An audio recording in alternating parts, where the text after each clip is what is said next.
Today's video is a discussion and a debate about LeBron James's new contract extension, 2 years, $97.1 million. This locks in LeBron James for the next 3 seasons to be in Los Angeles. That also brings up the point that could be when Mr. Bronny James, his oldest son, could be eligible to be in the NBA. If he can make it. So what we want to do is just open up the debate today. I want to hear your comments, concerns about what you think this actually means for the Los Angeles Lakers and their championship hopes. I am your NBA white guy. This whole entire channel is about talking hoops from a hooper's perspective, not somebody who just sits behind a desk and has never dribbled a ball. So if you like that kind of content, then make sure you are subscribing to this channel and you tap that bell so you're notified every time I do a new video. All right, so I got a lot of notes. I've watched a lot of the reports and seen what's going on out there. LeBron signs this extension, and I remember thinking about this a couple weeks ago when they said, all right, LeBron's had positive talks with the Los Angeles Lakers about a contract extension. In fact, I had some videos about, man, I don't ever want to take money from a man. Like, you earn this, you go get your money. And I am never, ever in a million years going to be one of those guys who says, oh, they're just privileged and they make too much money. Nope, go get it. There are people making billions of dollars off of your name, image, likeness. That's why the college players are getting paid now. If you're an NBA player, you're LeBron, you go get your money. And, hey, you, general manager Rob Pelinka, you figure out how to get more players here. Now, there's some things, obviously, that I feel must have to happen. There's 3 moves now that LeBron made this contract extension that the Lakers must do right now in order to, have these contract hopes stay alive, or these championship aspirations to stay alive. But first of all, I want to talk again of a hooper's perspective, but also from a father's perspective. There was no, any doubt in my mind that he wasn't signing with the Lakers. The only thing that I ever thought that LeBron might do is somehow wiggle his way into the Golden State Warriors, another California team, so that he can stay in California. When you're a father, and especially a father of kids who play hoops and you love hoops, there's nothing better. I guarantee, and I'm putting words right into LeBron James's mouth, watching not only his oldest son, but now his second son go and dominate, he probably gets butterflies and feelings that he's never even had in the finals. That is a true statement. I was fortunate enough to play all the way up through college, and as a starter, always started every game in college. I was never in the NBA, but played a lot of hoops. It was my life. Played in a lot of big games. I have never in my life felt the pressure as when I go to watch my kids. I have a 10-year-old right now, a 4th grader. He just played an AAU tournament last weekend. They won it. He was actually playing up 2 grades with the 6th graders. I was sweating bullets, hands shaking. It was the most amazing feeling, but it's a lot of pressure. The reason I talk about this is because that is the reason why LeBron James stayed. His family loves LA. He loves LA. His kids love LA. They're all thriving. So he wasn't going to go anywhere. My only debate to this was and I would love to know your comments down below, maybe he should have taken a little bit less money. That was my initial thought.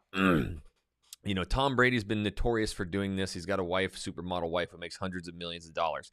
But every man is himself. You got to go get your money at the end of the day. But LeBron James is a billionaire, and he's got multiple businesses, and I thought maybe they could take just a little bit less and start surrounding him with talent. One way that you can make up some of that money, not all of it, is to extend your season into the playoffs. There's a lot of bonus structures in the NBA for making the playoffs, making runs in the playoffs, certain statistical categories, and obviously winning championships. There is bonuses to that. Plus, at this point, being a billionaire, you probably want to get, to that 6th championship. So obviously, breaking that scoring record is something that I do now feel that is heavy on LeBron James's mind. I thought early on, by doing 97, basically $100 million over the next 2 years, it really handcuffs him. But some of the reports that I've been reading, as of late, the only thing that's driving me nuts is they're always like, well, it's great because next year they can do this. Next year, dude, the dude's in year 20. Okay. And I know, and I think everybody else knows that, this dude can continue to play at a high level, and he's going to this year. But each year is really starting to weigh on the king, the GOAT's body, and you're starting to see it. So he doesn't have years to just wait. And the talks that came up were that there is, $20+ million in cap space next year once they offload Russell Westbrook's contract. So you have AD locked in for 2 more years. You have LeBron locked in. So you have those 2 players locked in, and you'll have enough cap space for another max player after that. We're going to have to look into who's the free agents then. But again, that drives me nuts. That's not this year. And you never know what could happen. But I mean, at age, year 20 in the NBA and age, 38 come this December, time's ticking. I'm 38. I actually graduated same time as LeBron. Maybe that's why I love him so much. But I'm feeling it. You play one game, and I'm in no shape that he is, but I still play a lot of hoops. And man, you get ailments and sorenesses here that they just linger. So I think they need to make a major move right now.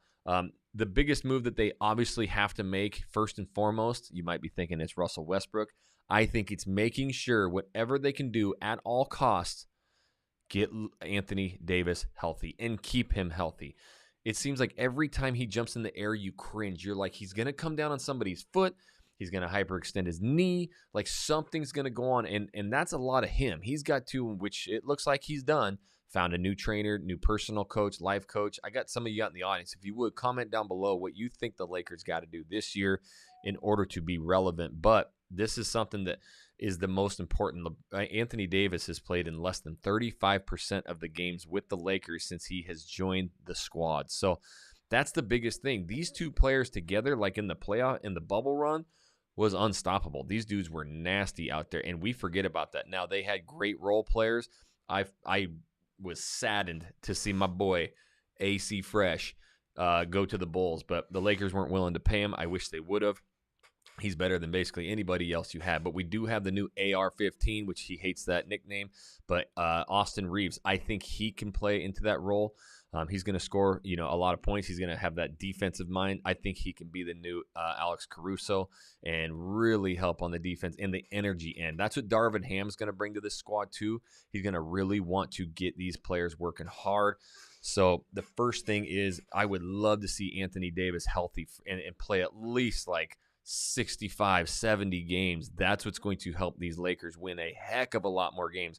We're going off of last season, and they didn't even make the play-in game. But, I mean, this was LeBron James with a shoddy cast, just limping along and just kind of really the last 10 games just giving up. That's really what it was. And so I think, having a healthy Anthony Davis with a Darvin Ham system of a little bit more aggression, pace, and defense, I do think the Lakers are better than people make them out to be, even if you have Westbrook. That's the second thing that either has to happen with the Lakers with this new contract extension is the obvious. You've got to move off of Westbrook, get a Kyrie Irving in. I've had a lot of comments from you guys.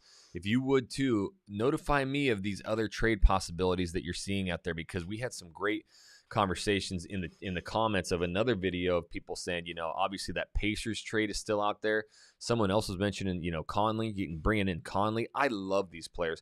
When you look at like the Milwaukee Bucks, you've got the star, you've got Giannis, unstoppable, but you've got these like Middleton's an all-star, I get it, but he's not like one of these big name dudes, but Middleton's solid. But you got Drew Holiday, they have incredible players that are all deep, all the way down that bench, that I think the Lakers desperately need to make sure that they are relevant to continue going and at least be, relevant into the playoffs. So if not, here's what I see happening. And again, from a Hooper's perspective, Russell Westbrook, he can play, okay? There's no doubt about it. The dude has an unstoppable motor inside of him. And, when he's been the dude and been able to, dribble the air out of the ball, play 38 minutes, go at his tempo, his speed, and really, suck in a lot of that traffic and kick, he's been a triple-double machine. He's doing things that no human ever thought could ever happen again.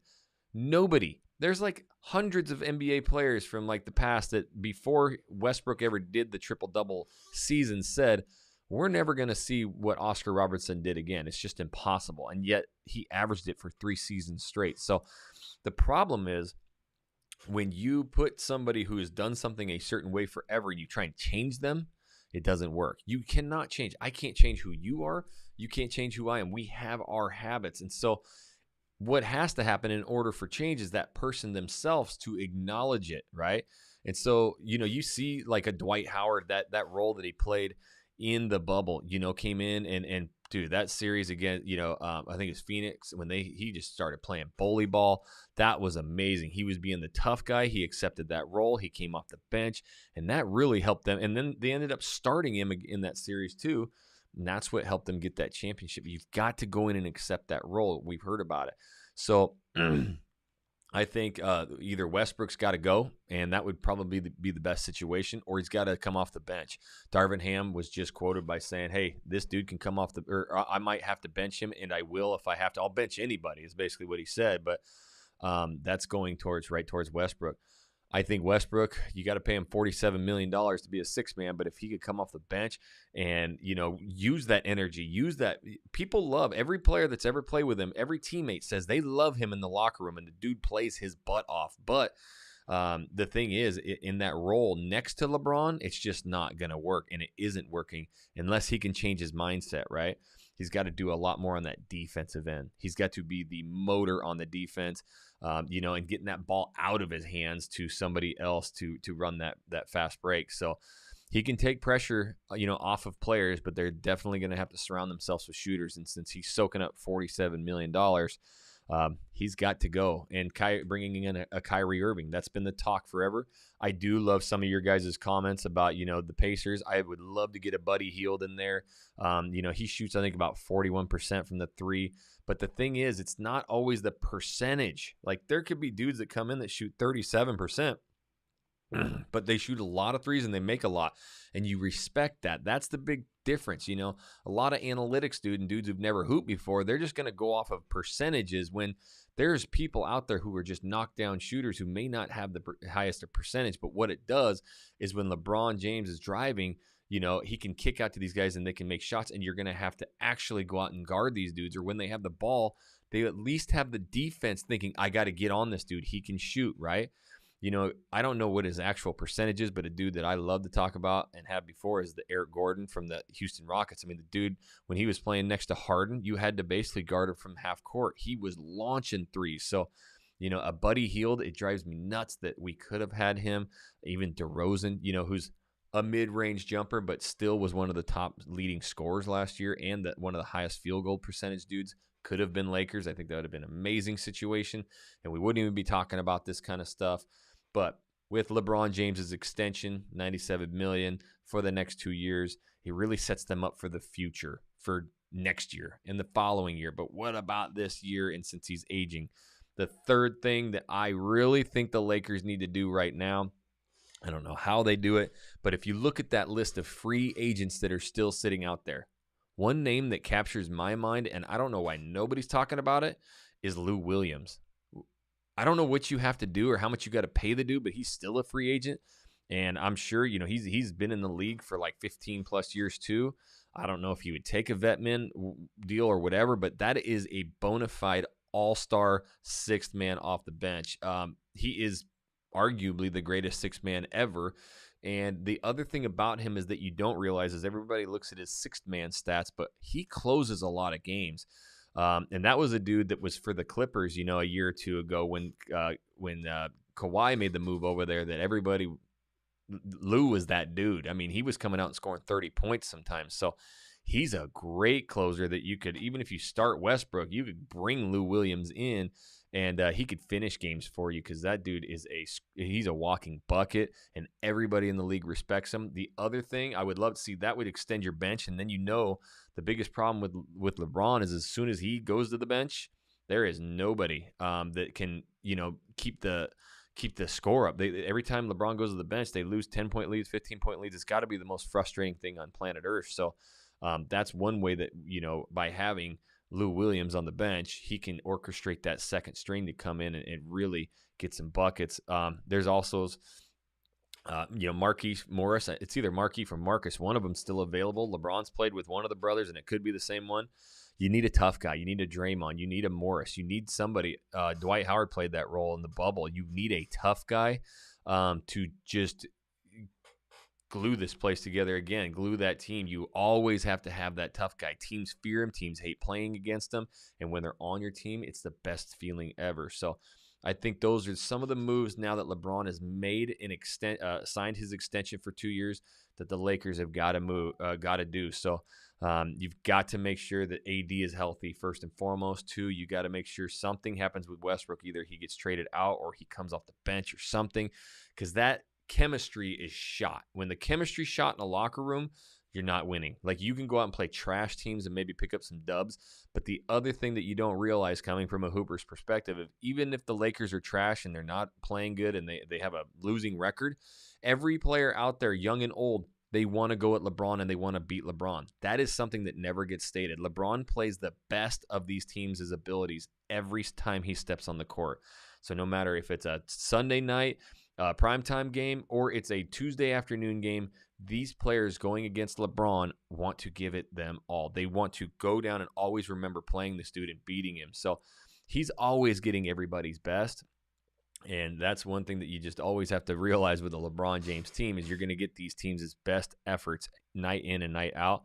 And AD's got to be healthy. You got to get, a move for Westbrook. And lastly, get some of this, bench talent. I'm curious to see some of the new guys that they got on the bench, younger guys, all that. But the Lakers got a lot of work to do to be championship contenders. But I think we're truly going to see something different if Anthony Davis stays healthy. I am your NBA white guy.